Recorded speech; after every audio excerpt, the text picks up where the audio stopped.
Well, hello, everyone. Happy Tuesday. Welcome to Live at 5. Live at 5 is a stream that I do aptly at 5 o'clock on Sunday, Monday, Tuesday, Wednesday, and Thursday on my main channel. On Fridays, oh gosh, my hair is all messed up today. On Fridays, we head over to my second YouTube channel, Actively Unwoke, for happy hour. We might also, this Friday, be having a spy stream special. I haven't set it up yet officially, but we found a really good presentation. The problem is that it starts at 7 o'clock on Friday. No need to worry about that right now, but there might be a special spy stream. Anyway, on Saturdays, I don't stream at all. I rest. I occasionally post clips and then I get up on Sunday to do it all over again. So if you haven't seen content from me in a while, if you found yourself back on my channel by happenstance or luck, just know that I do post content almost every single day of the week. The problem is that YouTube, in their pesky behavior, doesn't always show it to you. So if you want the very best chance of seeing my content when it comes up, please mount that like button for me. Please make sure you are subscribed to the channel if you are not already. And even better, please make sure you're turning on those notifications, participating in the chat, leaving a comment, things like that to feed that YouTube algorithm. So maybe someday my content will show up on your homepage again, even if you've been subscribed for a couple of years now. Well, guys, we have an exceptionally full docket today. There's a bunch of stuff I want to talk about. I am hopeful I'm going to be able to get done in time to head over to Tap House Tuesday to enjoy the festivities over there. That's a Free State Project thing. But let me just give you a preview of what we're going to talk about. We're going to talk about the Disney walkout. Now, as you'll see today, you can't hear the sound for this, but basically this is a bunch of Disney employees in California walking out of Disney over a bill in Florida.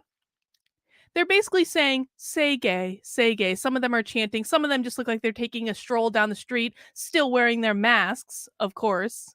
So we're going to be talking about the Disney walkout and what their demands are and kind of some of the things that they're saying. And it's we're going to talk a little bit about that bill, the Don't Say Gay bill as well, and what it really means, and what's actually in the bill. Because many of you know I haven't actually covered the bill that much on this channel just because it was being covered everywhere else.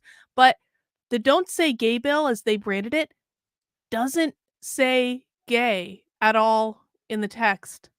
So we're going to talk about what the bill does and why Disney is now wasting boat tons of money on employee walkouts over something that's not real. And it's not even Disney. ESPN also did a walkout today over this bill because none of them have actually read the bill. And so these companies are literally wasting, an uncalculable amount of money with these by even entertaining these employee walkouts. So I'm going to give you my opinion on that. We're going to talk an awful lot about it. I've also got pulled up on deck. There, obviously, the Supreme Court confirmation is going on for Judge, oh God, I have to pronounce her name, Ketanji Brown Jackson. I think it's Ketanji. So Ted Cruz today grilled her about critical race theory. We're going to watch what Ted Cruz did. I thought it was fantastic. Now, to be clear, she's going to get confirmed. Everyone just needs to manage their expectations. She's going to get confirmed. And to be quite honest about it, and I know she's got some shady stuff regarding the,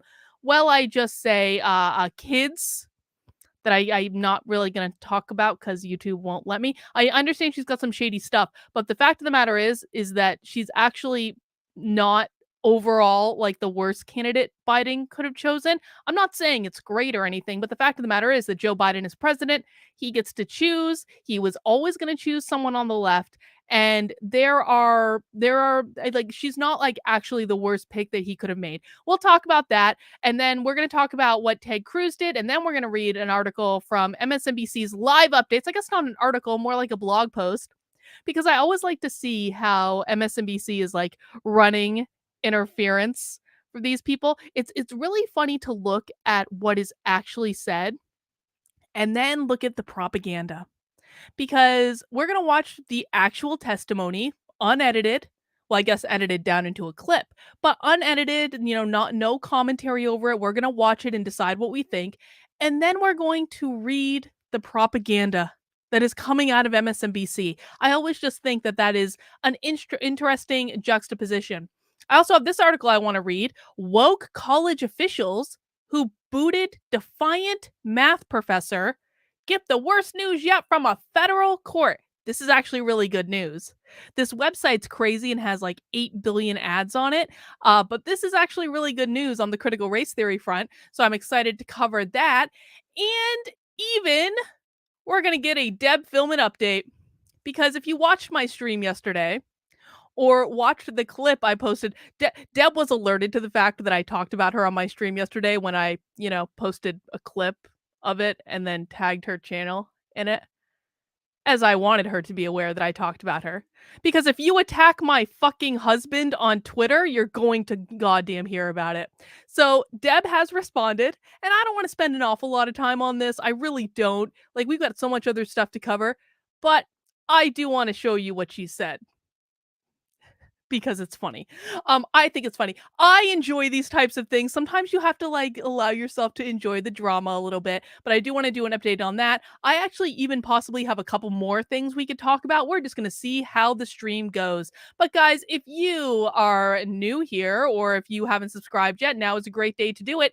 If you have been maybe watching a couple episodes of Live at 5, or if you've been, hanging around my channel a little bit and you enjoy the work I do, I would love it if you could come and join me in my locals community.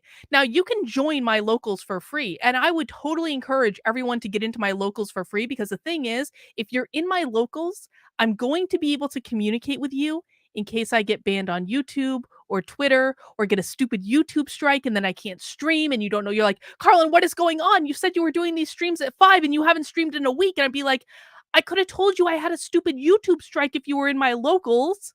And I could have told you to go to Odyssey or Rockfin or Rumble, which is the other platforms that I stream on. But you can actually join for free just to kb.locals.com.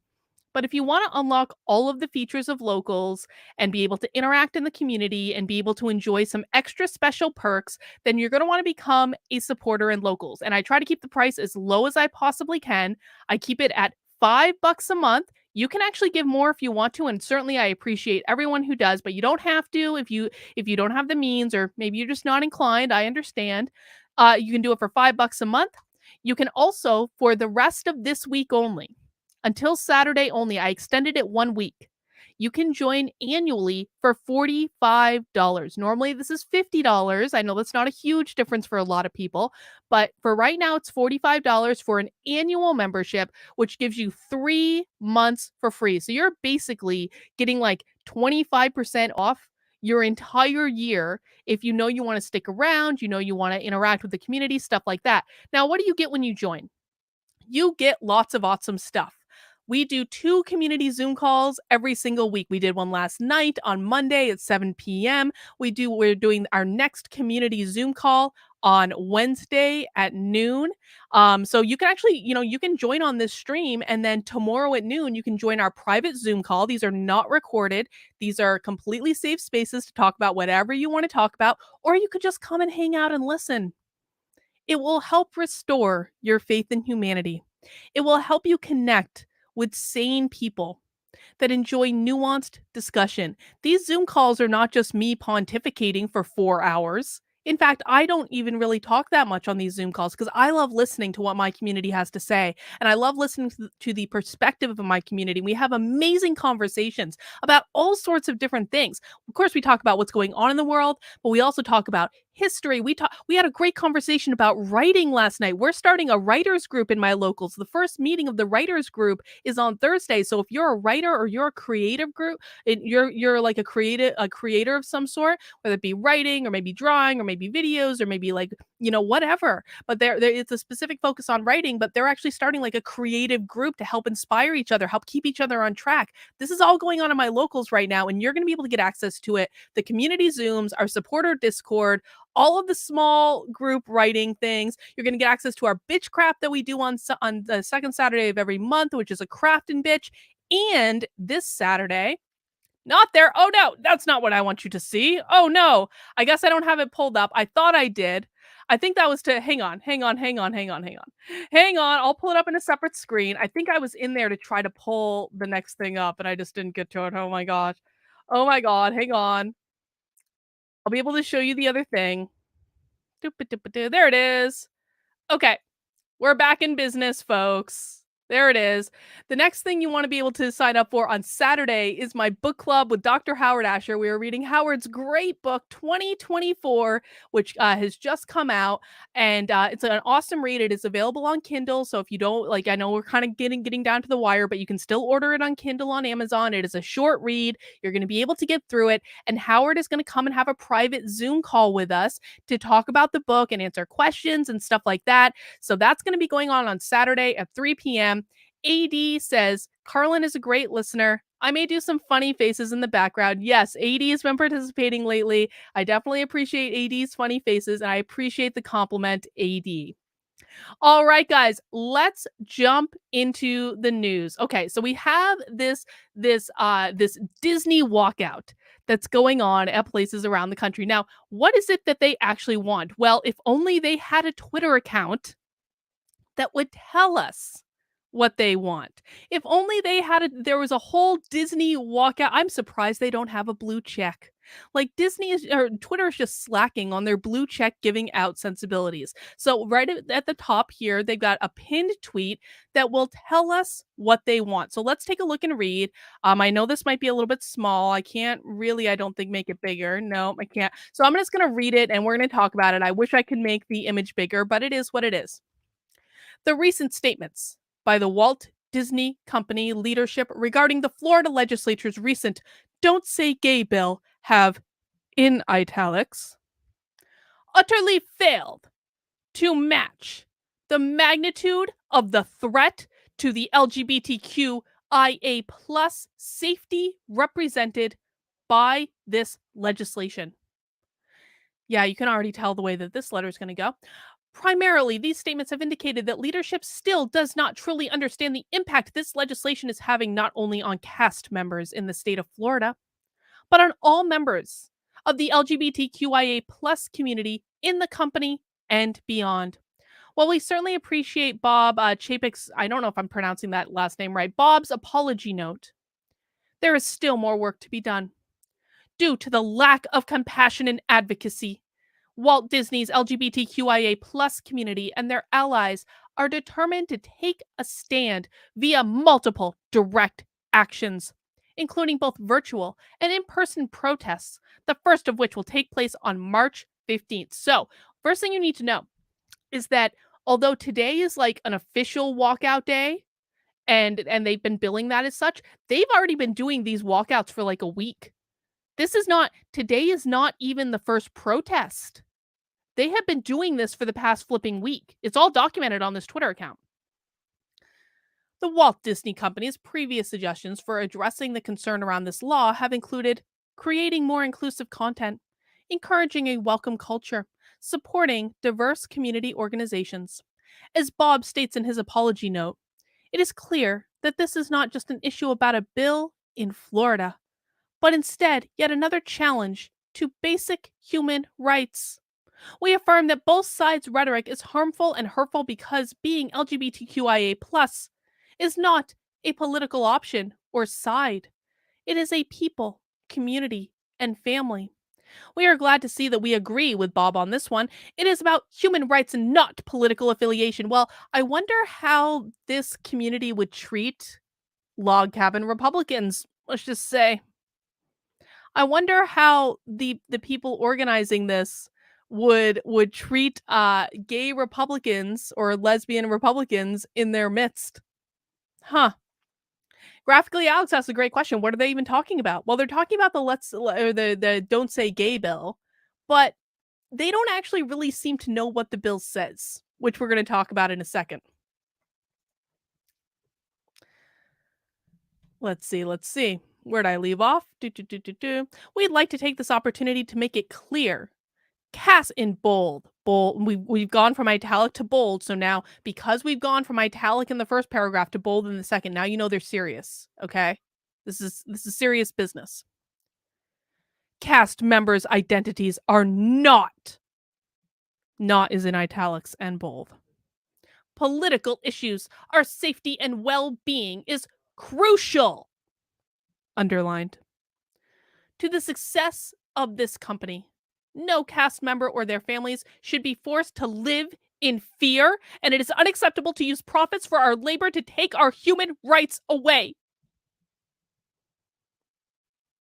Now, I haven't covered a lot of the so-called Don't Say Gay bill, but my understanding of it, and we're going to look at a fact sheet here in a second. We're going to look at a fact sheet. Don't worry, I have actual educational materials. But correct me if I'm wrong. Doesn't the Don't Say Gay bill impact kindergarteners through 3rd grade? So anyone that is employed at Disney right now as an adult, I mean, I know that they employ child actors too, but as an adult, this doesn't really seem to actually impact any of them. So I don't know why they would be in fear of their life and feel that their human rights are being taken away by something that literally does not impact their life at all in any way. AD says, why do these people need to talk to 5-year-olds about Peepees and weewees so bad? AD, I have a guess about that. I do have a guess about that. And I'm just gonna give you a sneak preview of that guess. I think that might be why. I think that might be why. We'll come back to that in a second. You saw what you saw. You did. But we're gonna read the full letter first. We stand in solidarity with our colleagues in Florida who will be directly harmed by this new law and yet still required to perform their duties for a company that not only failed to prevent, but also tacitly funded it. So now, apparently, in the eyes of these people, Disney is to blame for a law getting passed in Florida because they didn't do enough to stop it. What is it called? Just humor me for a second. What is it called when corporate interests and government interests become intertwined? If we're really talking about the Walt Disney Company being able to dictate legislation in the state of Florida, what is it called when corporate and government interests intersect and intertwined and become one and the same? Does anyone? Yes! Yes! You guys are so smart. Fascism, fascism, fascism, fascism. Oligarchs, all except oligarchs. Fascism. That is the literal definition of fascism. You guys are so smart. Okay, where'd I leave off? This becomes especially italics concerning when you consider that the Walt Disney Company is requiring even more employees to work and live in Florida, making even more italic cast members targets for this hateful law. Well, to be fair, if you work for Disney and Disney says you need to move to Florida to keep your job, you do actually have an option. You can say, no, thank you. I do not want to move to Florida. Can we discuss a severance package, please? You don't have to, like, no, Disney ain't going to hold a gun to your head and make you move to Florida, dude. That's just not how it works. The Walt Disney Company claims to integrate DEI in its core values, but the employees have yet to see fruitful integration of this program that is properly uplifting marginalized voices. Moreover, in an intersectional way, we should be playing bingo with this letter.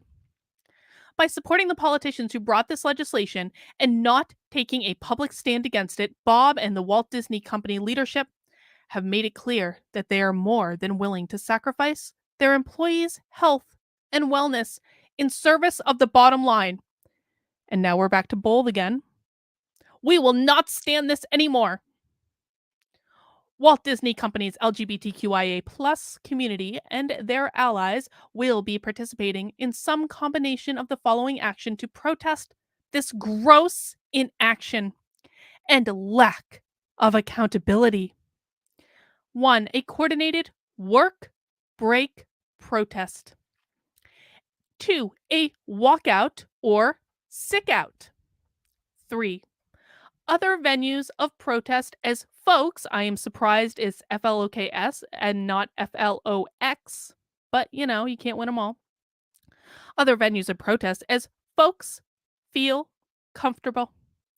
Our community will not sit silently while the Walt Disney Company fails in its obligations to advocate for employees it claims to support with unwavering commitment. Profits off our labor.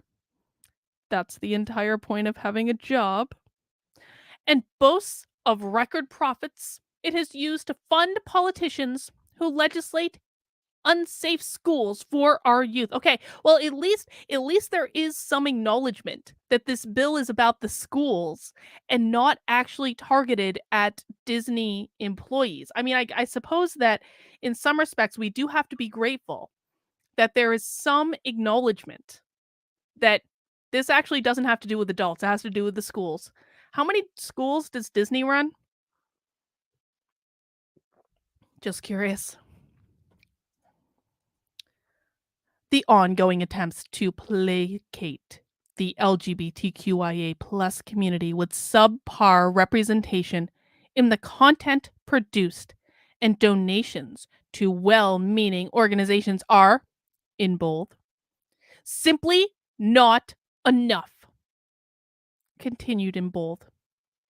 You cannot fix this with educational seminars or token background characters. Even organizations like HRC refuse your money until action, underlined, is taken. The letter continues. Page 2. Don't worry, we're not going to read all these names. Don't worry. Continued in bold.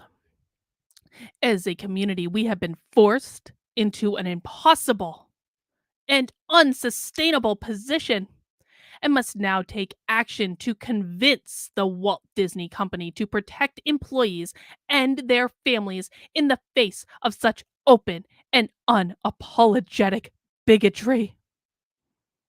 The following are the steps that the Walt Disney Company needs to do in order to regain the trust of the LGBTQIA plus community and employees. Good, we have demands. We've finally gotten to what they want. I have to give them credit. They do at least I do have to actually give them credit. They've organized this. I'm going to show you I'm going to show you different things that they've organized that we can actually learn from. If the right organized like the left organized, we would have a completely different situation on our hands. But good, we have a list of demands, which is actually more than the trucker protest in DC produced. I don't even think that the trucker convoy in DC had a list of demands. So already the protest at the listen, say what you will about leftists being unmotivated and not paying attention to details, but at least they came up with a list of demands. They got that far. That's something. Josh, oh my gosh, says, I got a buddy who works at this knee in Cali, and he had no idea what I was talking about when I asked him about it. So I don't know what that tells you. I mean, that does surprise me, Josh. Oh my gosh. AD says the bill prevents schools from teaching gay kids about heteronormativity as well. So, yeah, we're going to talk about what's actually in the bill. We're going to look at a little fact sheet just in case you guys, again, I haven't really been paying attention to this because like everyone else was talking about it. And I sometimes don't like to cover things that everyone else and their mother are talking about. But we're going to look at a little fact sheet just to per yesterday's stream, hinge ourselves back to reality. Let's see. So, demand number 1, immediately cease all donations to all politicians involved in the creation or passage of the Don't Say Gay bill. A temporary pause is not enough. We require a commitment. This actually sounds like, where is it? No, that's our fact sheet. Nope. Hang on. I'm going to go back to the Disney walkout thing. There is actually a video I want to show you. I'm going to have to disconnect. We're going to look at the ESPN stuff too. But where's the video I want to show you? There was one guy who was doing such an impassioned plea about this, about why this walkout was so important today. Oh, here he is. Okay. So I'm going to disconnect for a second so I can plug in the sound. Share Chrome tab. There it is. Let me know if you guys can hear the audio. Hey everyone, I'm Ben Seaman. I am an LGBTQ employee for Disney Animation. I'm a writer there. I love my job. I love the people I work with. I wanted to quickly respond today to Disney's Reimagining Tomorrow event, which it held for its employees. And this was an event to kind of talk to us about how we're going to move forward now that the Don't Say Gay bill in Florida has been passed. So our CEO and other employees at Disney apologized for the way that we've dropped the ball on this and the way that it was handled. And that's really important and it means a lot. And it was the right thing to do. I And just one of the want things to that they said, hang on. I just want to reflect on the fact for a moment. Randall, I can't turn it up louder. I'm sorry. That is literally as loud as it goes on this particular system. What I can do is turn myself down so you guys can turn up your volume. Hang on. So I'll do that. I'll turn myself down a little bit so you guys can turn up your volume. But what I just want to reflect on is the fact that the CEO already apologized. The CEO literally already apologized. And so, but that's not good enough. And I think that this is a lesson that we need to keep reminding ourselves of. An apology will never, ever, ever be good enough. If you give them one thing, they're going to then take that as an indication that they can get more things. The reason that this walkout is happening is because the CEO taught them that the CEO would bend the knee to these people. The CEO of Disney is now over a barrel. I'm sorry. The CEO is over a barrel. I'm gonna prove that the CEO is over a barrel in this stream. I can't show you, I've got the sound hooked up. But if the CEO had never apologized in the first place, that would have actually dramatically reduced the odds of this walkout even occurring. And I know that it seems when we're in situations like this that apologizing is the right thing to do, but it is not the right thing to do when you are having unreasonable demands made of you by a mob of people, and it is especially not the right thing to do when that mob of people happen to work for you. These are employees. And these employees are now learning that they can tell the CEO of Walt effing Disney, one of the biggest companies in the world. They're now learning that they can tell the CEO, fuck off. Not good enough. You gave us what we wanted. Okay, now we want 3 more things. And if he gives them those 3 things, then he's going to want 3 more things after that. And then if he gives them those 3 things, they're going to want 3 more things after that. That is the way this works every single time. This is not about an apology. This is not about homophobia or transphobia or bigotry or any of these things. This is simply about exerting power. That is all it is. We all need to be on the same page about that. Let's keep going. moving forward is that they're going to start listening to their employees more. So in that spirit, here I am. I'm on one of your days. You can listen to me. So I think a lot of us are feeling really, hesitant and cynical right now because we have. Why would anyone listen to you if you hadn't read the bill? I mean, this is an especially bizarre part of woke culture, isn't it? Is that everyone seems to think that their opinion is equally worthy of consideration. Now, anyone can have an opinion about anything, and that's perfectly fine. But the fact of the matter is that when you are trying to influence the CEO of a major international company about an issue, and your own words and strategies tell us that you have not even read the bill, then your opinion is not worthy of consideration. I'm sorry. It is not enough to be gay to have your opinion be worthy of consideration when you have not read the bill. You haven't read it. Haven't heard any kind of policies, like any firm policies. We're very scared of the word pause when it comes to these political donations. Companies love to pause political donations when something's unpopular, but then when people aren't paying attention, they start to quietly give that money back.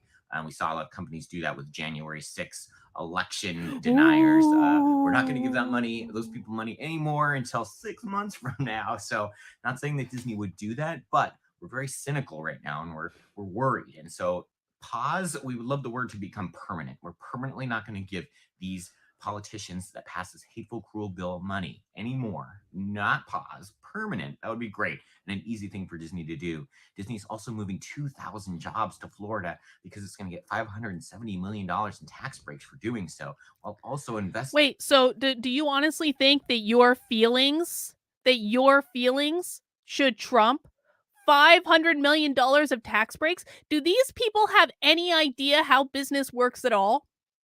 They're like, we don't like the state of Florida because Ron DeSantis is so icky, and we believe a PR campaign that says don't say gay when we haven't even bothered to read the bill in the first place. But please, please, Disney, turn down $500 million of tax breaks so that our feelings won't be hurt.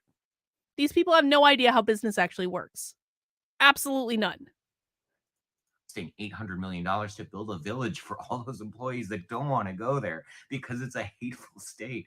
You need to punish Florida financially for what it's done to your employees. And he just said Florida is a hateful state, which anyone who has been to Florida knows that it is not a hateful state at all.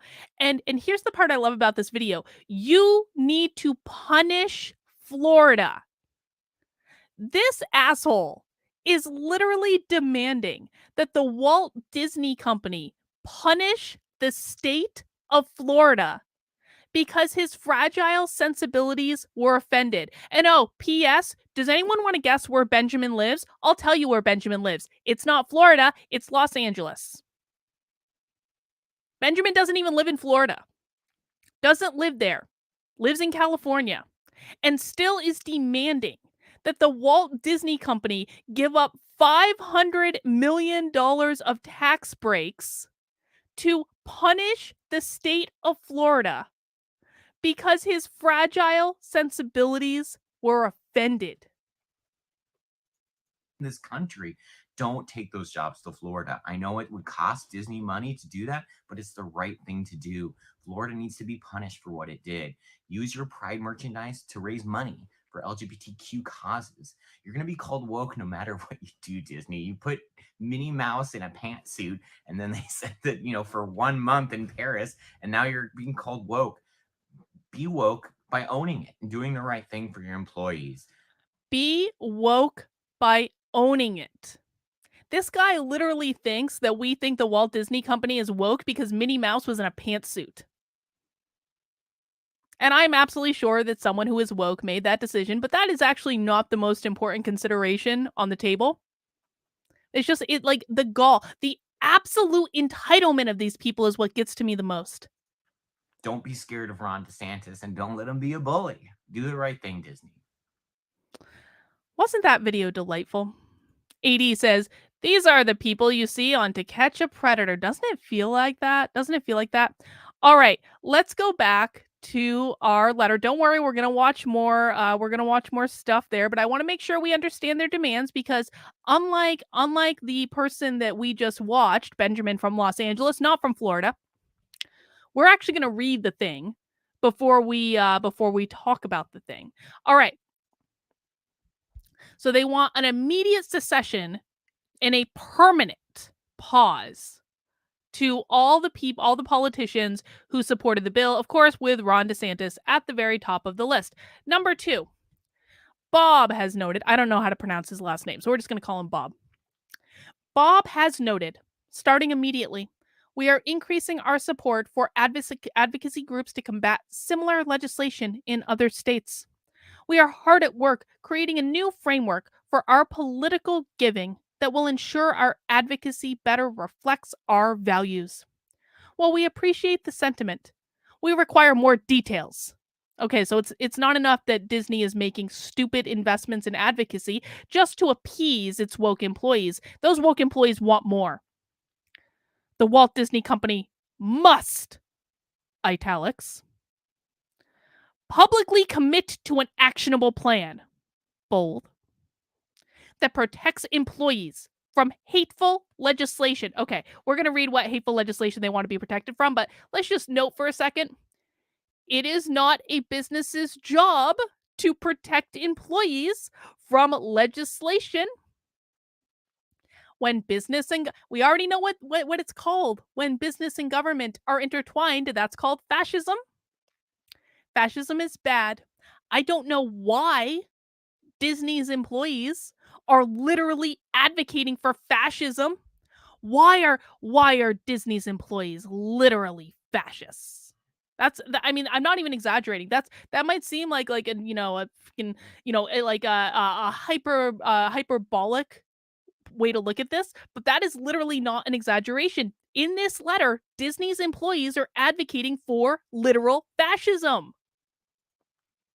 Josh, oh my gosh, says it's the People's Convoy, not trucker protest. I mean, I'm sorry. I guess the trucker protest was just so forgettable in DC that I don't even know the name of it. No offense to truckers, but it was forgettable. Okay, what do they want? Disney must publicly commit to an actionable plan that protects employees from hateful legislation, including A, reflecting their commitment to the LGBTQIA plus community by stopping construction and investment in the state of Florida until the hateful legislation is repealed. B, stopping any effort to move employees to Florida office locations, ensuring employee safety and employment retention. 3, guaranteeing no employee will be terminated when denying relocation to Florida. And D, for those employees already relocated or currently in Florida, Disney will create an employee resource group specializing in helping LGBTQ plus families navigate the state's political and educational climate and partner with other local groups for additional employee resources. I'm sorry, every single person, I'm going to say this. Every single person participating in this walkout, at least the ones who organized it and the ones who are publicly supporting it, should be fired. And firing those employees would cost Disney less money than implementing the demands that the employees are making. These employees are off their rocker. If Disney's CEO implements these changes even just a little bit, if they bend the knee even in the slightest, they deserve exactly what they get. I am sorry. Firing every single person that is involved in this is a more sound investment of resources than any of the demands that they're making in this letter. That is just simple fact. Sean C., good to see you again, Sean C. I'd argue a big problem is the way bills are written in extensive legalese. I'd like a bill that stipulated bills have to be able to be understood by a layman, otherwise no one can read them. I completely agree with you, Sean C. I think that is a very, very fair point.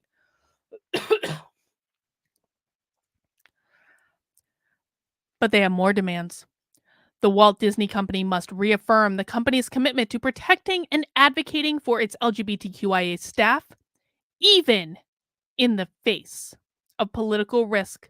This must, italics, include full transparency into political and organizational contributions. Full accountability is not negotiable. Well, you're making demands of the people who are literally paying your salary. So I'm sorry, you are actually not in a position to say something is not negotiable. 4, the Walt Disney Company must, italics, take responsibility for their inaction. Bold. To protect the rights of LGBTQIA plus children and their families by making substantive contributions to the Trevor Project, Trans Lifeline, and other human rights advocacy groups in an effort to regain our trust in the company's inclusion and equality efforts. You know what? Oh, that's not what I wanted to do at all. You know what I would say to that? No. No. No. Denied. Nope, not doing it. Okay, we've reached the last little bit. 5. The Walt Disney Company should, in bold, allocate content spending and outline how it will expand its content catalog to represent the LGBTQIA plus, as well as the transparent reporting on methods of community inclusion in content creation and inception.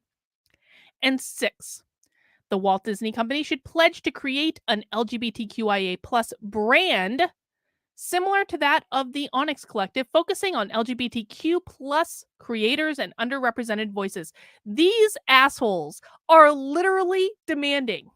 Let's go through the list of demands now. They've demanded that Disney give up $500 million in tax breaks. They're demanding that Disney basically cease to do all business in Florida.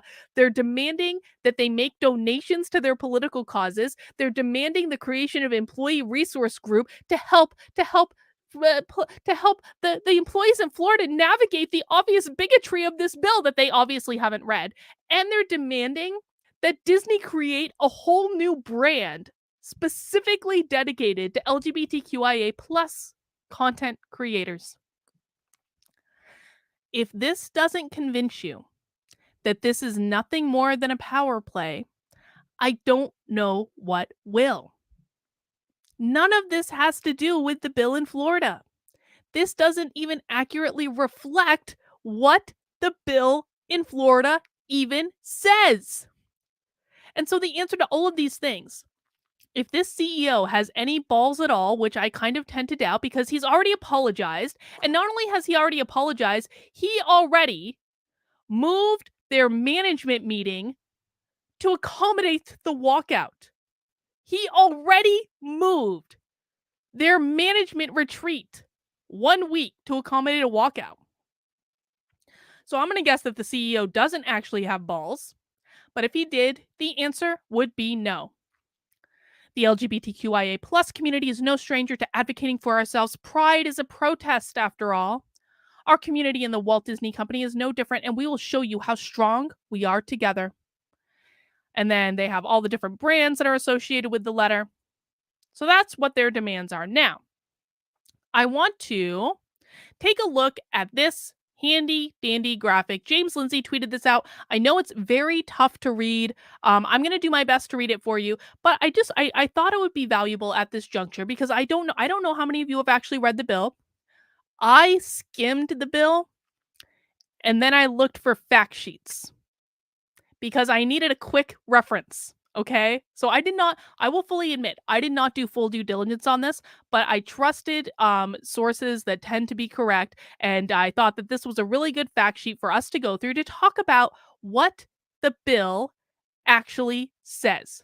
So, what it says, and again, I know this is a low quality image, but I'm going to read it for you. Facts about Florida's HB 1557, which is been dubbed by the left the Don't Say Gay bill. Fiction. So what the left is saying in the red, fiction. The bill bans the word gay in the classroom. Fact. That is absolutely false. This bill bans classroom instruction on gender identity and sexual orientation in kindergarten through 3rd grade and requires age and developmentally appropriate instruction in accordance with state standards for other grades. So again, this bill only impacts kids in kindergarten through 3rd grade. And it's basically saying, don't talk about sex with children. Now, why? Why might Disney employees be angry when you tell them not to talk about sex with children? Why might that be a little problematic? Have you guys ever tried to find how many dicks and sexual references appear in Disney cartoons? Has anyone ever played this game?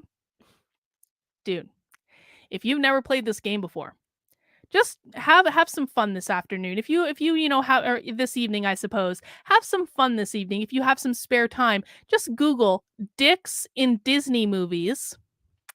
See what comes up. This is the most famous one that I recall.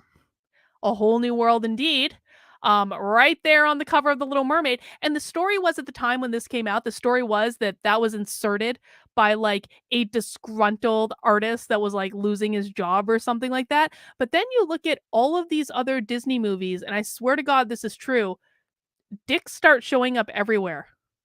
Like there's a scene in Toy Story where like you can see the shadow of like an overtly an act that children should not be seeing being performed. There's all sorts of interesting things when you start looking in Disney movies. So why you ask? Might Disney employees be a little perturbed that they can't teach children about sex? Because they've been trying to do it for years. That's why. They've been trying to do it for years. That's really all it is. All right, let's go back to our fact sheet. Fiction, HB 1557, bans books about gay people and erases gay families. But that's not what it does. HB 1557 does not ban books, nor does it erase families. 1557 addresses classroom instruction on sexual orientation and gender identity to ensure that those lessons do not take place for our youngest school children and are taught in an age appropriate way for our older students. I don't know about you guys. Do you guys remember how old you were when you were first taught about sex in schools? I actually think I didn't take sex ed until I was like, I think 16 or so.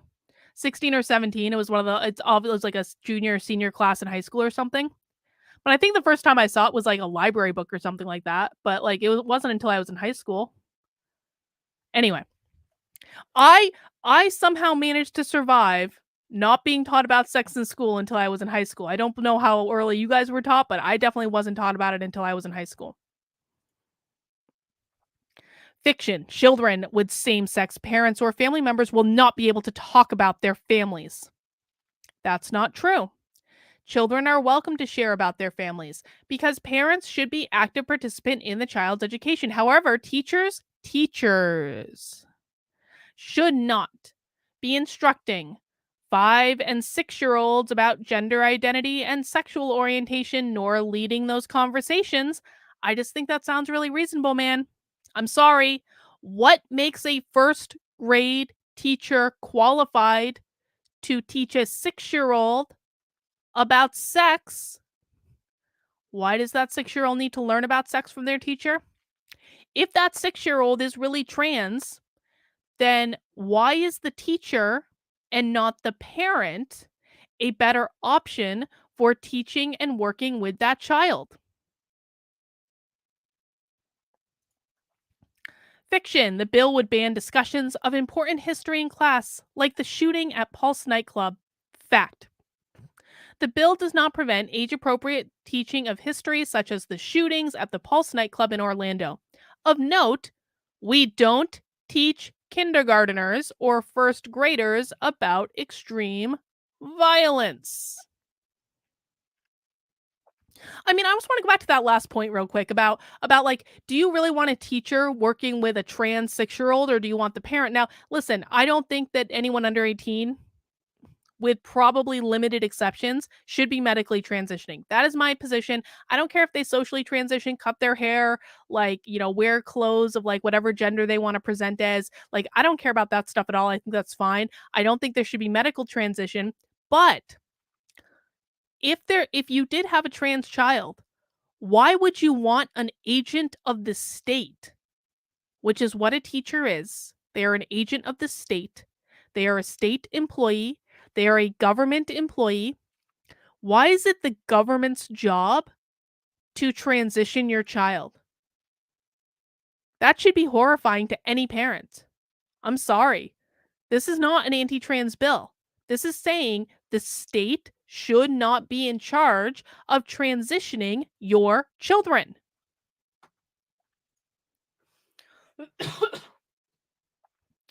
Fiction. Age appropriate instruction is subjective and unclear. But fact, hang on. Florida's academic standards, which are used throughout K through 12, are developed by stakeholders including subject area experts, teachers, and other community members and adopted by the State Board of Education. These standards are reliable, objective guideposts for when instruction, regardless of subject, is age appropriate. Fiction. This bill requires officials to out a gay student to their parents, whereas nothing in the bill requires school officials to out a student.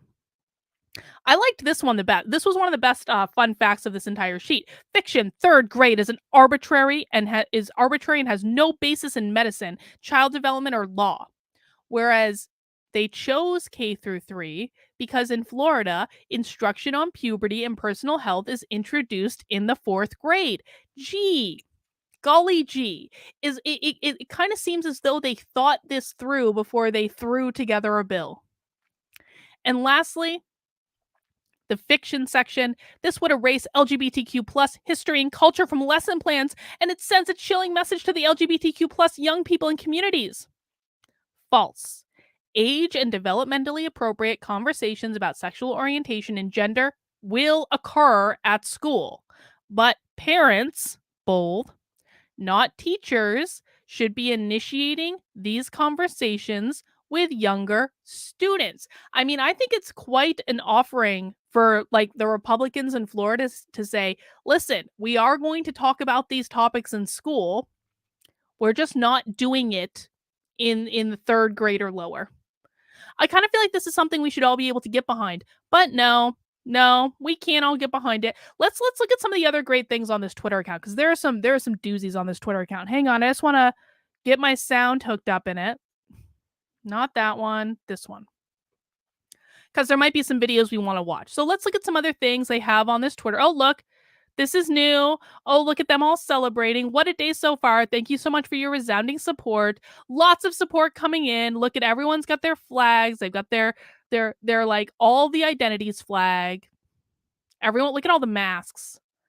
Oh my God, this is nuts. So one of the things I actually really appreciate is they coordinated really, really well. Let's look at some of the coordination. So this is something that we can all learn from. Anytime we're doing something, we need to coordinate like these guys. So today's the big day. Thank you for all those who helped us get here. They've got some resources, and let's look at what these resources are. So they actually have talking points that they put together that everyone has access to. That's why when we go through the Twitter account, you're going to see they've got these graphics that they made for Instagram posts for their employees. Now, I know that you guys are saying this is all virtue signal. They've got Twitter banners. They've got all sorts of stuff. They've got instruction. Post on social media together at 11 a.m. Pacific time. A social media storm. They've got hashtags. What I'm trying to articulate here. Oh, you can't see it. Dang. Hang on. Let me show you. Sorry, I thought you could see it. So they've got all these banners and things. They've made all this stuff for people to use on social media, so it looks like they got a big mob of people. And then they've got specific instructions for like posting all this stuff on social media, use social media graphics, find out what's happening in Florida, other things that you can do, organizations to get involved with. They've got a lot of stuff here. My point with this is that if you're going to do something like this, you've got to coordinate and make sure you're really, really, really specifically clear with people about things that they can do. Even if it's just, let's make a bunch of images that people can post on social media, because as we go through their Twitter feed, you're going to see these posts. Now, you might say that these are virtue signals, and fine, of course they are. But the fact of the matter is that when a lot of people are posting the same thing over and over and over again, that helps you when you're trying to achieve your goals. So this is just something to pay attention to. We don't have to agree with their actions in order to learn from their tactics. Does that make sense? If we're going to fight back against these people, we have to fight at least as well as they do, if not better. And so it makes sense to learn from their tactics. Anywho, let's go back to their Twitter page. Not that one. Not that one. Oh no, this one. Okay. So you're going to see right here. Listen, look at anytime you see one of these graphics, this is something that they put together. More graphics, people showing their support. Let's read some of these things. Real allyship means action. Yeah, that's the first one to start with. Disney can and should use its influence to be an ally and to show up for human rights for Floridians, its employees, and their family. Today, we all support Disney employees walking out in solidarity for human rights, including those of our LGBTQ plus loved ones. Today and every day, we support making schools and workplaces and a society safe for all marginalized community. Real allyship means action. And then there's our friend Benjamin, who lives in Los Angeles, not in Florida. They're making art about this stuff. Listen, I've talked about making art a lot. And of course, this is crappy art. This is not good art. But It does make the point, doesn't it? But what I really want to get down to is some of these ESPN videos. So ESPN, effing ESPN started to get involved in this. Let's look at which one came out first. I guess this one. Let's look at this one first. At the first, Courtney Lyle, Carolyn Peck. Now, normally at this time, we would take a look back at the first half, but there are things bigger than basketball that need to be addressed at this time. Our friends, our family, our coworkers, the players and coaches in our community are hurting right now. And at 3 o'clock, about 8 minutes ago, our LGBTQIA plus teammates at Disney asked for our solidarity and support, including our company's support, in opposition to the parental rights in education bill in the state of Florida and similar legislation across the United States. And a threat to any human rights is a threat to all human rights. And at this time, Courtney and I, we're going to take a pause from our broadcast to show our love and support for our friends, our families, and our colleagues.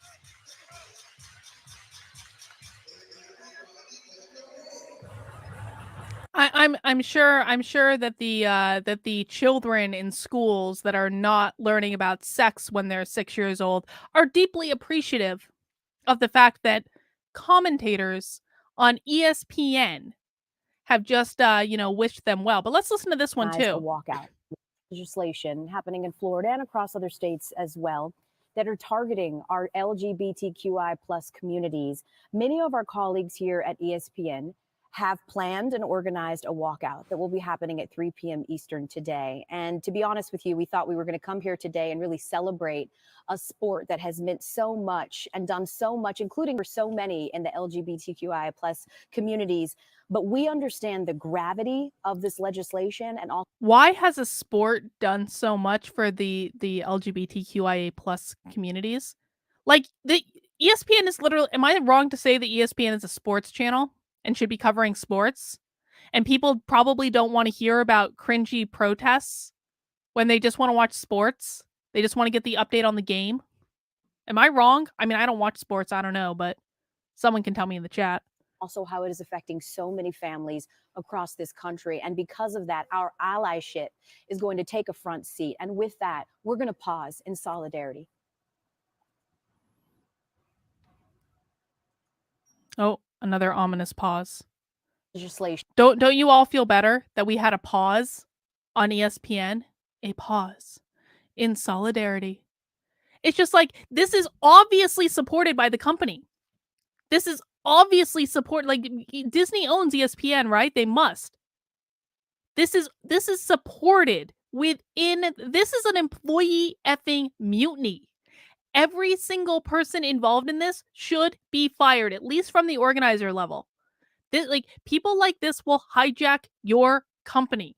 And it might not be pleasant to think about firing that many people, because obviously many people were involved in this. But if Disney does not fire the organizers of this entire thing, they are going to live to regret it. They're going to keep doing shit like this over and over and over again. Like I said, this Twitter account, this is not the first walkout. It's not. Look, Pixar is showing their shoes in solidarity. I don't know why that's a thing. Don't these all look like serious people that you should absolutely take seriously? The ones just like that are standing around showing their shoes to each other? My God. They've got all these statements. Every single one of these employees should be fired. Sorry. What else do I have up here? Oh, check this out. Okay. This is one of their issues, is that some employees just didn't feel safe. Oh, I gotta, hang on. Sorry, gotta change the screen. There we go. Some employees just didn't feel safe participating in the walkout, and so they wanted to wear pins instead. But Disney would not let them wear pins. Here's what it says. We have been informed that Disneyland cast members who do not feel safe to fully walk out tomorrow are being told they cannot even wear Pride or trans Mickey pins to show support. That stands in stark contrast to the words of inclusion spoken by Bob today in the town hall. Now, I'm sorry.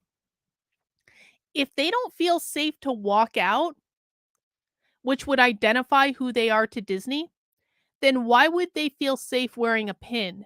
that also identifies who they are. That makes no sense. I don't believe this for one red second. But we'll read it anyway.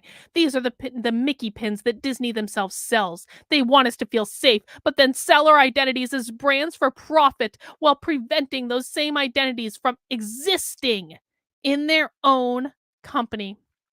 This is happening all while many sectors of the company have been eternally supportive of employees walking out tomorrow. See, I told you this was a company-wide thing. Frontline workers, the most vulnerable of us, not given the respect they deserve is shameful. Look at this. They had a whole bunch of employee statements. I picked this one out specifically. This is an employee statement. I just accepted a job here, and I'm already lying about working here out of shame. You know what you can do then? You can quit. If you don't want to work at Disney, don't work at Disney. Quit. Move on. It is fully within your set of choices to not work at Disney. Then they have today's the big day, all this stuff. Let's see. They also have things that like, so they also created resources, and this is again is another smart thing to do. They also created resources for non-Disney employees to participate. Again, just because you don't like what someone's doing doesn't mean you can't learn from them. But let's read about what a pussy the Disney CEO really is. Sorry to use that language, but that just came out of my mouth. It's just like it happens to articulate exactly how I feel about the situation. Disney postpones management retreat as CEO Bob continues to account for the company's "Don't Say Gay" bill response. This is where you're going to see a man lose all sense of his manhood. I bet. No, I'm not going to say it. I was going to make a very overt claim about his. If he has not fired every single employee involved in organizing this bullshit, he does not deserve to be in charge of this company.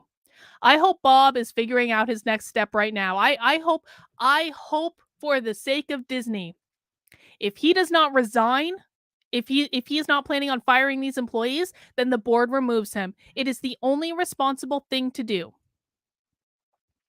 As many of its LGBTQ+ employees get set for a full-day walkout Tuesday, Disney has decided to postpone a management retreat set for next week as it continues efforts to calm internal waters. News of the postponement came as Disney CEO Bob conducted a town hall meeting for employees Monday. The exec is continuing to try to put the company on a more stable footing after its response to Florida's "Don't Say Gay" bill met with fierce backlash internally and in influential pockets of the talent community. All of the company's 3 major content suppliers, Marvel, Pixar, and Lucasfilms, have been publicly critical of handling of the situation. During the town hall, Bob repeated his expression of regret about the company's decision not to take a public stance against the bill, given the large number of employees it affected. According to one employee, Bob even conceded that Disney's silence wasn't just about Florida. He agreed that the company should stand up for the LGBTQ+ community in pursuit of more meaningful and lasting change. The Parents' Bill of Rights in Florida, blah, blah, blah, blah, blah. All Disney employees were invited to attend the town hall meeting this morning, which Deadline was told was part of an ongoing conversation series that began in 2020. It fit into the larger corporate campaign known as Reimagine Tomorrow, which aims to emphasize Disney's commitment to diversity and inclusion. I think I actually did a video like a long time ago about this Reimagine Tomorrow thing and some of the diversity initiatives. I think that's on my channel. The original town hall event was announced March 2nd, and then on Friday was moved to today so people could attend Tuesday's walkout if they so chose. So let's just wrap our heads around that. They moved the town hall meeting in order to accommodate employees taking part in a walkout. That is the most bitch management decision I've ever heard in my life. I am surprised he is not a woman. Why doesn't Disney just appoint a woman CEO? I'm sorry, some women CEOs are fine, but this is a decision that a woman CEO would make. Incognito, Disney in financial troubles, losing, well, they should be losing massive money. If this is how they're going to run their organization, then Disney absolutely should be losing massive money. There is no excuse for this. No excuse at all. In lieu of the management retreat, the plan is for the leadership of the media company to go on a listening tour of employees. According to a person from... Dude, this is even worse than I thought. They canceled... Okay, do you guys have any idea how expensive management retreats are? Let me tell you, they're really fucking expensive. They're really expensive. Really expensive.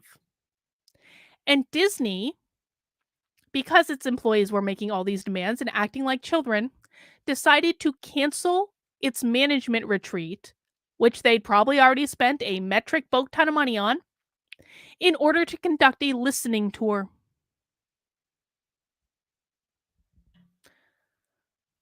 Is this CEO in an abusive relationship with his employees? That's kind of what it feels like to me. A listening tour? A growing number of participants in the retreat were expressing reluctance with pressing ahead given the climate at the company. That is a climate that they have created. That is a climate that they are responsible for. That is a climate that they should be working on fixing. At another point in the town hall, the company's HR chief addressed the Florida situation and also affirmed that the company would oppose an effort in Texas by Governor Greg Abbott on a different front. Texas issued an order which was blocked by a state judge to have parents investigated for potential abuse and blah, blah, blah, blah, blah. In addition to pledging to enlist an outside advisor to guide the company's efforts, Bob is also creating a company-wide task force led by the studio's Senior Vice President of Global Communications, Paul, and Disney Parks Marketing Executive, Lisa. The task force will develop strategy and action plans to engage LGBTQ plus employees, community partners, and content creators. So they are literally giving in to some of their demands. Okay, that's going to work out great. A roundtable of 8 Disney employees who represented many aspects of the LGBTQ plus community also shared their perspectives during the town hall. The event concluded with a fireside chat from Nadine Smith of Equality Florida and Latondra Newton, Disney's Chief Diversity Officer. Bob wrapped the session and thanked all the participants. Bob is in the 3rd year of a 3... Here's what's really going on. I didn't realize this. I'm going to tell you why this is all happening right now. Bob is in the 3rd year of a 3-year contract as CEO that expires in February. He's on his way out. He is on his way out.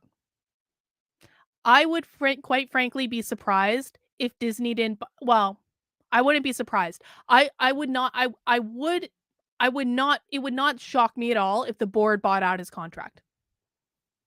He's not going to stay on as CEO. He has... This is the problem. This CEO has no reason to actually fix this company. He's on his way out. He knows he's on his way out. He's just trying to collect that sweet, sweet paycheck for as long as he can. What's going to happen is the board's probably going to buy out his contract. He's probably going to get like an amazing golden fucking parachute. And that's why he has no interest in fixing this situation at all. Because if he actually had an interest in fixing this situation, every single person involved in organizing this walkout and this entire thing would be fired.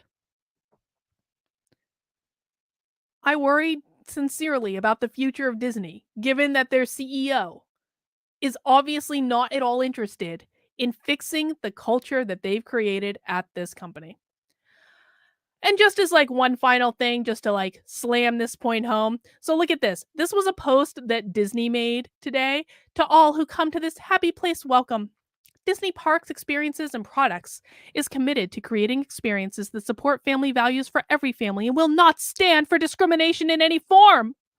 We oppose any legislation that infringes on basic human rights and stands in solidarity and supports our LGBTQIA+ cast, crew, and Imagineers. And fans who made their voices heard today and every day. And of course, they've got Mickey in full gay and trans and BLM pride flag And of course, that's not good enough because this jackass activist journalist says Disney has just posted to their Instagram feed, but they're not doing enough. They're doing it in lieu of specific statements of action. So it's even, I wanted to end with this because it's like Disney gave them the virtue signal. The post with the Mickey, that's the virtue signal. The virtue signal is no longer good enough. It wasn't enough for Disney to just say the words that they wanted them to say. Now they're going to go back for more, which is exactly what their employees are going to do. What a sad state of affairs. Well, guys, I know we're already running long for this stream. I don't think. Sorry, Jared. I'm not gonna make it to Tap House Tuesday today. I thought I would. I was, but we're already running long for this stream. Don't worry about Tap House Tuesday if you don't know what that is. But guys, this is Live at 5. I go live at 5 on this channel on Sunday, Monday, Tuesday, Wednesday, and Thursday to talk about really whatever I want to talk about. Sometimes I have guests. Today we're talking about Disney. We're about to move into some thoughts on the Supreme Court Justice confirmation hearings. I'm going to talk about Ted Cruz's grilling there. You can always join me at 5 on this channel or on Fridays on my second channel, Actively Unwoke. Please make sure you mount that like button if you haven't already, and please make sure you subscribe to the channel if you have not yet. All right, let's jump in to some Ted Cruz. Who saw Ted Cruz today in the hearing? Let me get the sound up. We will watch the video so we can all get on the same page. Ted Cruz, of course, fire again today. And listen, like I said at the opening, she's going to get confirmed.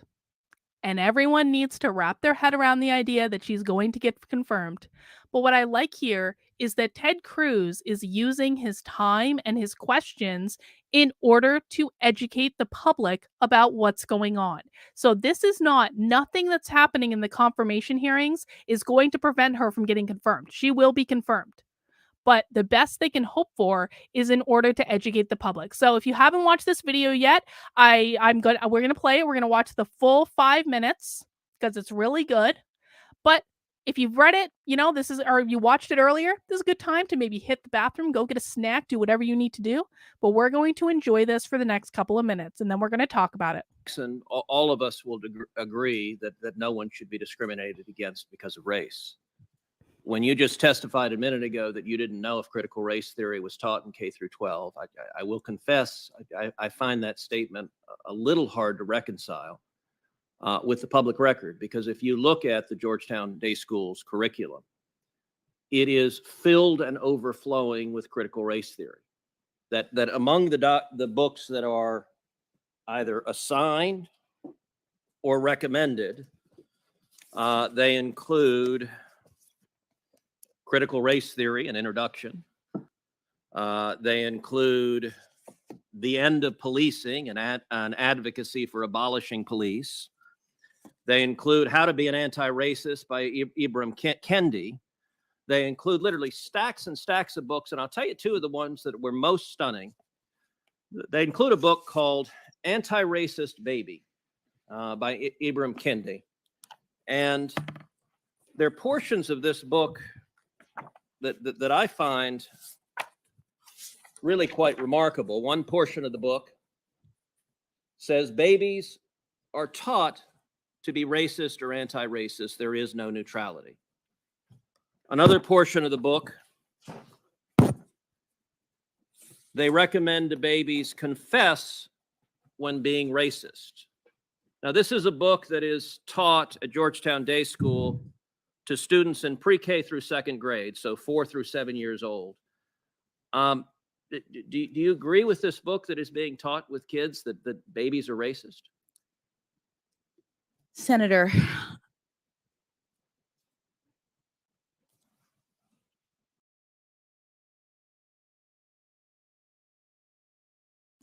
I was muted. Sorry. I just wanted to note that I love that. That's actually apropos because I wanted to note that I love the dramatic pause. She was like, Senator. And then you can see the wheels turning. She's like, how do I answer this? We didn't see that type of dramatic pause with ACB's confirmation hearings, did we? ACB was like, boom, boom, boom, boom, boom. She didn't even need any notepad. But let's hear what she says. I do not believe that any child should be made to feel as though they are racist, or though they are not valued, or though they are less than, that they are victims, that they are oppressors. I don't believe in any of that. But what Okay, let's just pause. Let's celebrate for a second where we have common ground. It's good that that was her answer. Listen, you might not like her for any number of reasons, and some of those reasons I think are valid, and some of those reasons I think are not valid. But where we can find common ground, we should. And she just said, I don't want children to feel like they're racist. I don't want them to feel like they're oppressors. Good. This is how you start to build bridges, guys. Because it is entirely probable, and I would dare say likely, that she doesn't actually know what critical race theory teaches. And now you might say, Carlin, she's going to be a Supreme Court justice. She should know this shit. Well, I think we saw with Sonia Sotomayor not knowing how many people were actually hospitalized and assuming that number was much larger than it was, that Supreme Court justices are eminently fallible. They don't know everything. They're just human beings. And so it is not actually out of the question that she might not understand exactly what is going on in the schools. Even if she's been involved with it on like a tertiary level, she might still not understand. And I just really want us to understand that.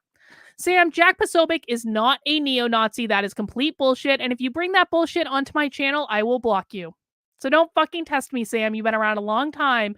But what you're saying right now is not true in any way. Do it again, you're going to get blocked. Just the way it is. Not putting up with it. I will say is that when you asked me whether or not this was taught in schools, critical race theory, my understanding is that critical race theory as an academic theory is taught in law schools. And to the extent that you were asking the question, I understood you to be addressing public schools. Georgetown Day School, just like the religious school that Justice Barrett was on the board of, is a private school. Okay, so you agree, Chris? Okay, so this is actually a good distinction. And I'm glad that she's making it, because she's saying, okay, Georgetown Day is like it's a private school. Do you guys understand that it's actually easier for the private schools to teach critical race theory than it is the public schools, especially in the states where critical race theory is banned? The private schools can still teach them, and it's easier for private schools to do it because when parents enroll their kids in private schools, they have to sign all sorts of agreements and things like that say you agree to our values. And then if parents come in and complain that the school is teaching critical race theory, the school can just kick them out. So it is actually easier for private schools to teach it. I'm not saying all private schools do, but some absolutely do. Critical race theory is taught at Georgetown Day School. I don't know, because the board is not, the board does not control the curriculum. The board does not focus on that. That's not what we do as board members. So I'm actually not sure. Well, that's true. It is true that the board doesn't actually do the curriculum. And this is another important point that people need to understand. I don't even care. There are only 2 states in which the school board itself, and she's not on the school board, she's like on the governing board. Those are 2 different types of boards.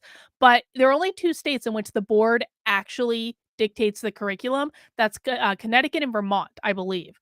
And so people have this confusion that there's a governing school board, or in this case, the private school board is like the governing body over the school leadership. So it's a little bit different. It's not an elected position, but it still has oversight. These people do not dictate curriculum. They don't dictate curriculum. The teachers dictate what is taught in the classroom. If you want to know what your children are being taught, you have to look at what the teachers are directly teaching, because the school could have built out curriculum. They could even have curriculum that they mandate all the teachers follow. Once that classroom door closes, because we don't have cameras in classrooms, we don't know what the teachers are teaching. Okay? And I'll note that the board is chaired by Professor Fairfax, your college roommate who introduced you yesterday. So the 2 of you serve on the board together. Another book that is on the summer reading for 3rd through 5th grade is a book called Stamped for Kids, again by Ibram Kendi. I read the entirety of the book, and I will say it is an astonishing book. On page 33, it asks the question, can we send white people back to Europe? That's on 33. That's what's being given to 8 and 9 years old. It also, on page 115, says the idea that we should pretend not to see racism is connected to the idea that we should pretend not to see color. It's called color blindness. Skipping ahead, here's what's wrong with this. It's ridiculous. Skin color is something we all absolutely see. Skipping ahead, so to pretend not to see color is pretty convenient if you don't actually want to stamp out racism in the first place. Now, what this book argues for is the exact opposite of what Dr. King spoke about on the floor of the Lincoln Memorial. And are you comfortable with these ideas being taught to children as young as 4 in respect to the first book, as young as 8 and 9 in respect to the second book? Senator, I have not reviewed any of those books, any of those ideas. They don't come up in my work as a judge, which I'm respectfully here to address. In my work as a judge, which is evidenced from my near decade on the bench. Okay, good. I am- Then let's go back to your work as a judge. So she refused to answer the question. It kind of sounded at the end there like she was almost going to cry. And listen, I appreciate the pivot she made at the end, but it does seem a little obfuscating in the way that she was answering those questions. Now, to take one for her side, because I do think that we should be fair about this, it is true that she's supposed to be questioned about her record. So she's not an expert in critical race theory. I think that is clear. But it definitely seems like a little obfuscating. I also want to note, I did just order that book that Ted Cruz was talking about, the one by Kendi, Stamped. So I'm going to be getting it. I'm going to read it. It's for kids, so I think I'll be able to read it relatively quickly, and I'm going to tell you guys what I think about it. But there are a couple things I just wanted to note about this testimony. We've got some tweets from Chris Rufo and James Lindsay. Chris Rufo says, Ketanji Brown Jackson says, faces at the bottom of the well, a founding text of critical race theory, is a personal touchstone. The book claims America is irredeemably racist, speculates that whites might re-enslave blacks, and endorses Louis Farrakhan. We must ask if she agrees. And James Lindsay also made a great point. Critical race theorists are liars. It's strategy, not belief. She should be asked directly to comment on the first paragraph of Delgado and Stefanik's book, not because her answers matter much, but because it should be read by a senator in front of the world. Those two presenting great arguments as always. But what I did want to do is I wanted to look at how MSNBC covered this, just to kind of see the contrast, just to see what they had to say. So this is like a live tweet. Apparently, they've got 6 more posts. We're just going to go right down to this one. Cruz pulls out props, but Jackson doesn't break a sweat. Oh, you guys probably can't see me changing this, can you? Actually, this is actually perfect. God damn it. You guys couldn't see those tweets. Whatever. I'll show them to you in a second. But I actually just want to play the last couple of seconds for this, because she almost breaks down crying. Listen to her voice. Her voice cracks. She almost breaks down crying. My near decade on the bench. Okay. My dear decade on the bench. Her voice is quivering there. Here to address in my work as a judge, which is evidenced from my near decade on the bench. Near decade on the bench. Here's what I've learned when people have to refer back and say, oh, I have been doing this for 20 years. They have no good argument to make about the content. If they have to revert back and say, oh, my decade on the bench, how dare you question me? She almost snapped. She almost did. Cruz should have pushed a little bit harder. He was too nice. He allowed her to change the topic. He was too nice. All right, let me share my screen in a different way so that we can actually see those things that I was supposed to post on the screen earlier. We can see here the tweet from Chris Rufo, just so you can confirm that it says what I said it did. And even more importantly, from James Lindsay. I actually thought that this point from James Lindsay about like I just love how bluntly James Lindsay puts it sometimes. Critical race theorists are liars. It's strategy, not belief. Of course, he is absolutely correct. But let's take a look at what MSNBC had to say. Cruz came armed with children's books and out-of-context quotes on poster boards. He was quoting how to be an anti-racist. Or not how to be an anti-racist. Anti-racist baby, that's what he was quoting on the poster boards. He started by vilifying critical race theory, referencing children's books that do not inform her judicial methodology, or frankly do anything other than make him look childish. Doesn't that sound like journalism? Right there, Ted Cruz pointed out that she is on the board of a school that assigns anti-racist baby to kindergarteners, and he looked childish for doing so. Judge Jackson responded calmly, but forcefully, explaining her role as a judge and why critical race theory would not influence decision-making in that position. Cruz then moved on to his now tired line of attack that Judge Jackson is soft on the kids stuff. Cruz had posters, but no proof to support his point. Well, I mean, I think her judicial record is actually pretty clear on the point. If you have questions about that, see Josh Hawley. Judge Jackson directly explained why she is required under congressional statute to consider a variety of sentencing factors. Ted Cruz basically pointed out, we didn't see it in this clip, but there's another clip. Ted Cruz basically pointed out that she has admitted using critical race theory in her sentencing decisions for the kids stuff. So that's great. That's going to be our next Supreme Court justice. What could possibly go wrong there? Well, guys, I am running a little long today, so what I'm going to do is I'm going to save this article for tomorrow. Woke college officials get booted, who booted defiant math professor get worse news yet from a federal court. We're going to put that on the back burner. We're going to save it for tomorrow. You can come back tomorrow at 5 if you want to learn more about this article. And of course, as you know, this is not actually my last live stream of the day. It is just the first live stream of the day.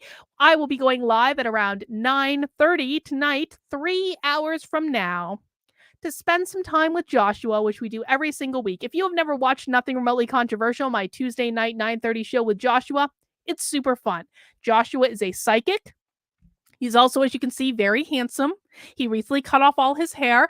Joshua's looks do actually play a role in people coming and watching the show, which is why I pointed out. I always say people come for Joshua, not for me. They come for Joshua. I know my place. Everyone loves Joshua more than me. But he is actually a professional psychic. He is a psychic, an astrologer, and tarot card reader. He's very good at what he does. He gets predictions right about what's going on in the world, like all the effing time. And what we do on Nothing Remotely Controversial is you can come in and ask Joshua questions about different things going on, like will Judge Jackson get confirmed, and will Disney's CEO survive the next year, and things like that. And Joshua will use his psychic prowess to answer those questions, and we have a lot of fun with it. And even if you don't believe in the psychic stuff, and I know many of you don't, and that's okay, because we're all allowed to believe different things, you can still come and have a great old time, and it really is a fun show. So I hope you'll join me at 9:30 tonight for Nothing Remotely Controversial. But before we wrap up today, I'm going to take a point of personal spiteful privilege. Yes, I'm being childish. I understand that. But you attack my husband and you cross the goddamn line. Listen, Deb could have attacked me 19 ways from Sunday. She could have come at me personally, and God knows she has. But the minute that you bring my husband into this is the minute that you've gone too effing far. So yesterday on the show, I showed you how Deb Philman accused a random person on Twitter of being my husband because she's so unhinged from fucking reality and paranoid about me that they assume that every time that anyone on Twitter disagrees with them, they must be an agent of me and I've colluded with them to go and harass them on Twitter. And so she was actually yelling at like a random person on Twitter that they were Victor and like admonishing them as though they were my husband. They were not. I have no idea who they were, but I was like, what the fuck? Like that's going a bit too far. So I talked about this yesterday on the stream, and then I made a clip of it because I'm going to hammer this point home. And then I tagged Deb's channel in the clip. Now, I want to say this. I know that a lot of you know Deb through my channel. And I know a lot of you have appreciated Deb's work. I want to say this about Deb. Deb is great with the homeschooling stuff. She really is. She is wonderful with the homeschooling stuff. And so even though Deb will never say anything nice about me because she's gone fucking insane about me, even though she will never say anything nice about me, I will say that if you are looking for help with homeschooling content, she is an excellent resource. She's also just off her fucking rocker. So someone can be very, very good at a subject matter and also personally fucking loony.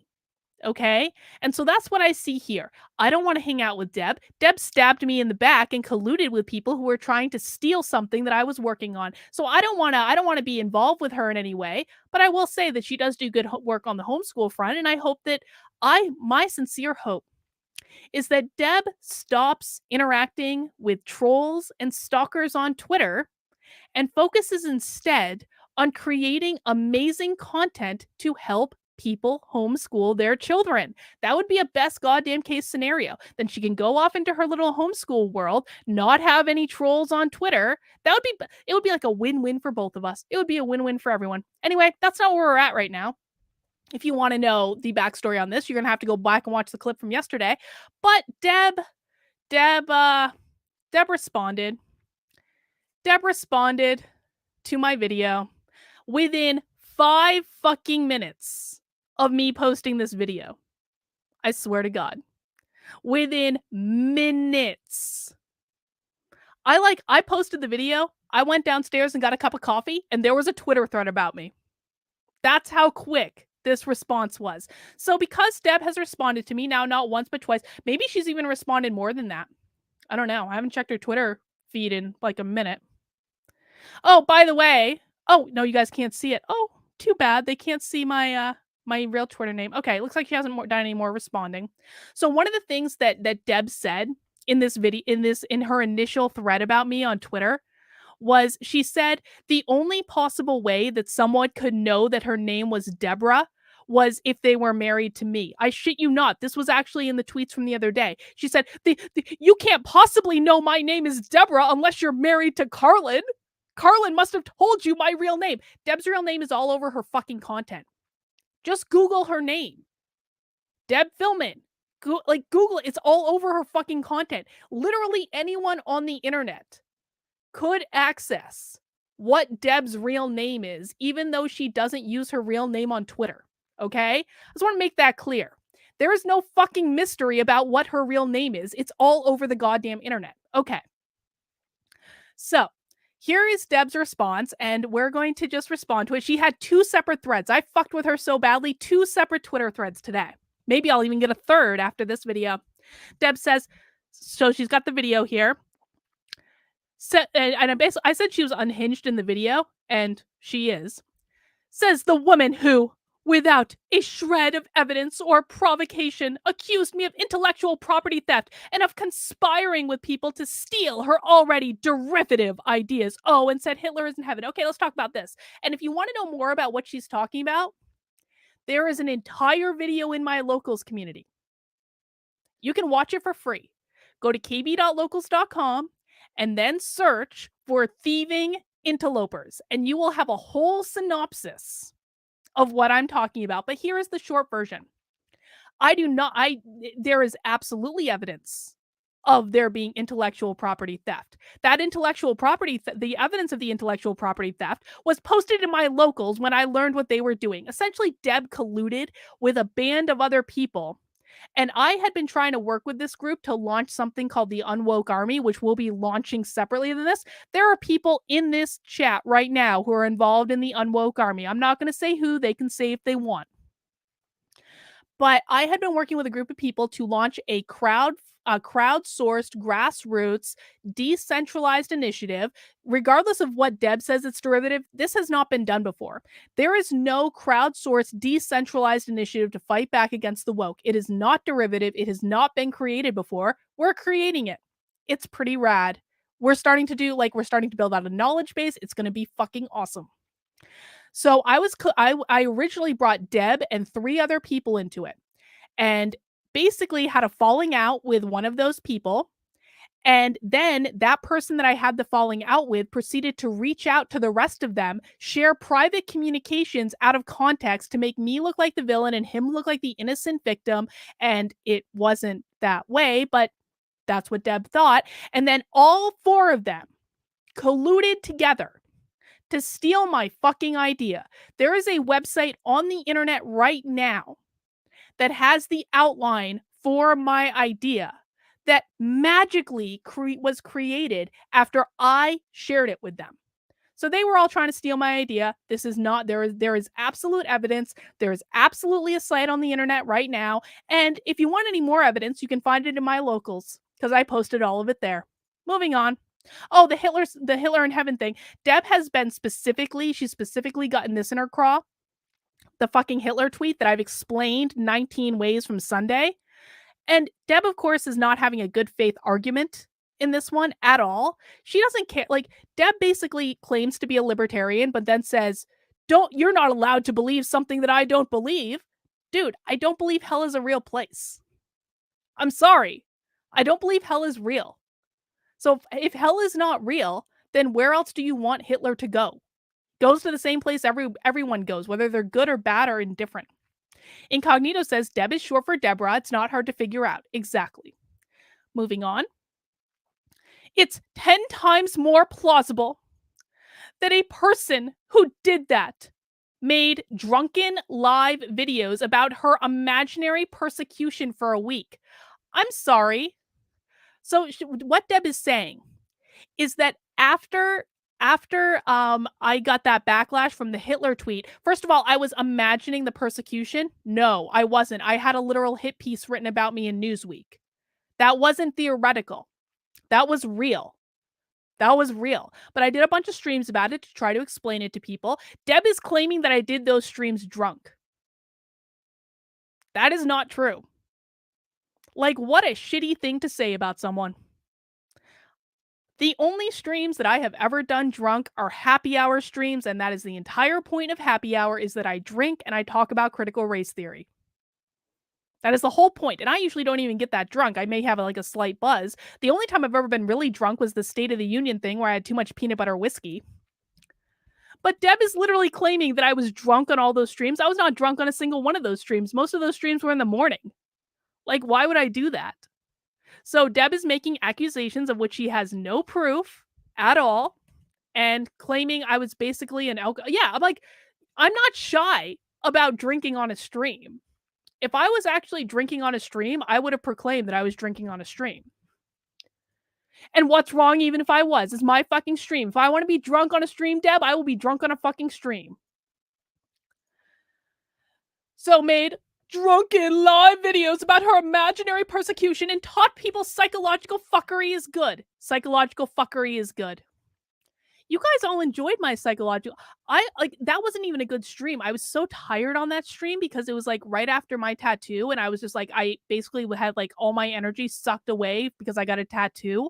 And so I thought that stream sucked, but you guys actually really enjoyed my psychological fuckery stream. Maybe we'll do more psychological fuckery streams. But of course, the reason that Deb is losing her shit is because of the psychological fuckery. Let's just be honest. It's because I'm so good at psychological fuckery that Deb is now completely fucking paranoid about the entire situation. While maintaining hate-stalking burner accounts. No, they're not hate-stalking burner accounts. They're burner accounts. But this is the other thing. These people are so bent out of shape over the fact that I have burner accounts. Guess what, Deb? You have burner accounts too. Everyone does. The only way that any of you know what I say on Twitter is that you have burner accounts. So what she's saying, it's 10 times more plausible that a person who did all these things that I didn't really do would tell her husband about feuds. Yes, of course I've told Victor about the feuds. Victor knows everything that's going on. Everything. More than people on the internet know. Because he is my husband and, unlike some people, I have an open relationship with my husband, and I talk about my husband talk about everything with my husband. That came out partially wrong. What I meant is that I have an open and transparent relationship with my husband in which we talk about everything. I don't have to hide anything from him. That said, husband might, and I did only guess, engage in a thread about Ukraine in which attacked me as supporting a war criminal. So now Deb is doubling down. She's doubling down and saying emphatically that she was just guessing that this person might be my husband. But really, was it unreasonable to suspect that a random person on Twitter with a Ukraine flag was Carlin's husband simply because they disagreed with Deb? My husband doesn't even use Twitter. I also wasn't the first person to suspect. It was one of the two of them. Well, everyone who suspected that it was either Victor or I are both paranoid and wrong, because we were both at VIP art weekend and spending way too much money on art and steak and booze. And we were having a good old time while you guys were messing around on Twitter. Unhinged? Nah. Just guesswork based on her past behavior. No, you guys are paranoid and you're making shit up that didn't happen. You are literally paranoid and creating stories in your head that are not real. Ego brain, like, you keep this up, man. Like, honestly, like, I appreciate you. You're in the chat and I get it and I want to keep you on the channel, but you've been kind of a pain in the ass about this whole issue. Don't think I haven't noticed. You're welcome to go over to Deb's channel if you would prefer it over there. Moving on.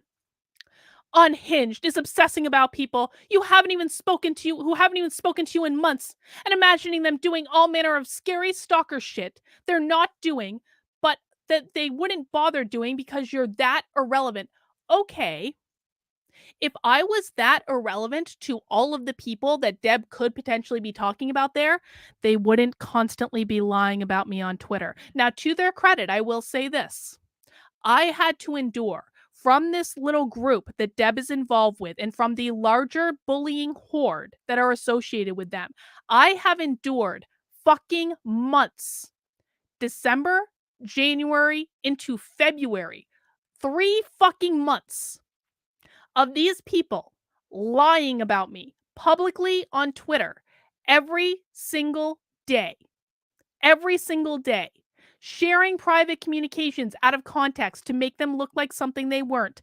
Absolutely fabricating information. So if you're telling me that I am at fault for having a burner account to look at the epic amount of lies that you people are telling about me in public on Twitter, I'm the bad guy. You are the ones that were losing. Deb interacts with that bullying stalker account all the fucking time. Not maybe as much as she used to, but she absolutely interacts with the account stalking me on Twitter. How does that account stalk me on Twitter? Burner accounts. So Deb is okay with Twitter stalkers having burner accounts, but I'm not allowed to have burner accounts. Now, I will say this to their credit, and I'm grateful for this. Most of these little bullying hordes have shut the fuck up after that stream I did about Carrie. Most of them have learned to keep their damn mouth shut. And I sincerely hope it stays that way. Deb should learn a lesson. Deb should learn to focus more on her homeschooling content than she is concerned about me. Because that's really where she should be putting her energy. I'm trying to put my energy into the idea that Deb says is derivative, which is not derivative at all. It's never been done before anywhere that I can tell. I'm trying to put my energy into that idea. Deb distracts me from that idea. And quite frankly, I probably distract her from the homeschooling bullshit. What if we just focused on our own things? What if we just kept our mouths shut about each other? Deb, I promise you, if you do not attack my fucking husband on Twitter, you will never fucking hear from me again. That said, I'm not cowering and letting your pathetic, exploitive behavior go unanswered. This is doing to make the world better, freer, less woke.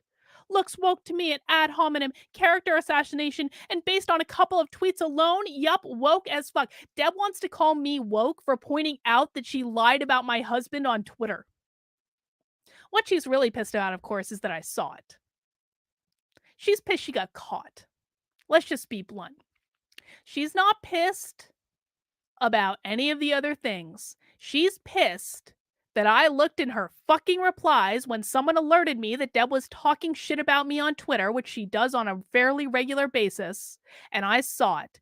She is only pissed and embarrassed that she got caught. Well, Deb apparently started to hear some feedback about the part where she questioned my ability to have my own spiritual beliefs that are not Deb fucking Philman approved, and so she continued in another thread. It really shouldn't need to be said, but disagreeing with someone's views and beliefs and deciding they so contradict yours, you no longer want to be associated with that person. It's not the same as wanting the government to prevent them from holding those beliefs. She's talking about the Hitler went to heaven tweet. Deb started colluding with the thieving interlopers weeks before I ever sent that tweet. This shit was going on weeks before I ever sent that tweet. So saying that that tweet was just the final straw is absolute bullshit, because her collusion with the thieving interlopers was started before that. It's also not the same thing as cancel culture. If you decide not to be friends with them, work with them, or deal with them in any way after you find out what their beliefs are. Dude, okay. I have literally had a psychic on my channel for over 2 years, every single week. Is anyone surprised that being that I literally had a psychic on my channel every week for 2 years since I started this channel, is anyone surprised I have woo-woo spiritual beliefs? Oh God, hang on. Too passionate, made me cough. Sorry, I coughed right into the mic. I'm sorry. But is this really confusing for anyone? I'm honestly asking the chat, did I ever hide my spiritual beliefs at all? No. This was not new information. We literally, the first book club ever in my locals, and Deb was a member of my locals when I did this. My first book club ever in the history of my locals was a Conversations with God book club. In Conversations with God, it literally says, Hitler went to heaven. When you understand this, you will understand God. That is where that quote came from. That was the first book club ever in my locals. I have never once hidden the fact that I have woo-woo spiritual beliefs. I've been talking about it from the very fucking beginning. I was talking about, in the very beginning, when my Trump rally article went viral, I was talking about how I thought that was channeled from God through me. I was not the person that came up with that message. I was simply the person that wrote it because it came God channeled through me. I've been talking about that since the beginning. So for Deb to come out 2 years later and to say she was just surprised that I tried to hide what my beliefs were, bullshit. Bullshit. If Deb wasn't paying close enough attention to what I was saying and the subjects I was talking about, that is her own fucking fault. But I never hid a damn thing. I just decided I wanted to talk about them more overtly. But I never hid what they were. So she's basically saying here, it's not the same. Cancel culture this isn't cancel culture if you just happen to find out someone's beliefs after they've been talking about them for 2 fucking years, and you just find out their beliefs that you didn't know about before and what they are. I take it as a given. People have done that to me. In fact, I know they have for a fact. As a matter of fact, I prefer when people are very open about what they think and believe. It helps me make those decisions more easily. I certainly wouldn't want people to hide that or be legally prevented from announcing who they are. I didn't hide shit. I was very honest about it from the very beginning, including with the band of thieving interlopers, especially the leader of the thieving interlopers, who knew exactly what I believed. They all knew what I believed. Every single one of them knew what I believed. This is actual bullshit. So that's why I wanted to address this, because, whatever. If you're going to talk about me, I'm going to respond. Deb has little minions that are responding to her. Look at some of these things. Someone says, I'll wait for your reaction video. She said, there won't be one. I have much better things to do with my time. I came here to say what I had to say because I think context matters. Oh, isn't that interesting? Isn't that interesting? I hadn't read this before. Isn't that interesting that Deb thinks context matters when it comes to her? But context doesn't matter at all, apparently, when it has to do with me. This bitch has been sharing shit out of context about me for months. But context is so important when it comes to her. Rules for thee, but not for me. Sounds a little woke, Deb. Sounds a little woke. People will do what they do. I think my work and my behavior speaks for itself, as does hers. Yes, my behavior does speak for itself, and I feel very, very comfortable with it. All right, guys, that is all I have for this time. Sorry if you don't like Twitter drama, but I just, like, here's the deal. This is not my favorite stuff to talk about, but if I'm going to talk about it, I'm going to do it right. And the thing of it is all this shit happens in public anyway, and I'm just sick of it.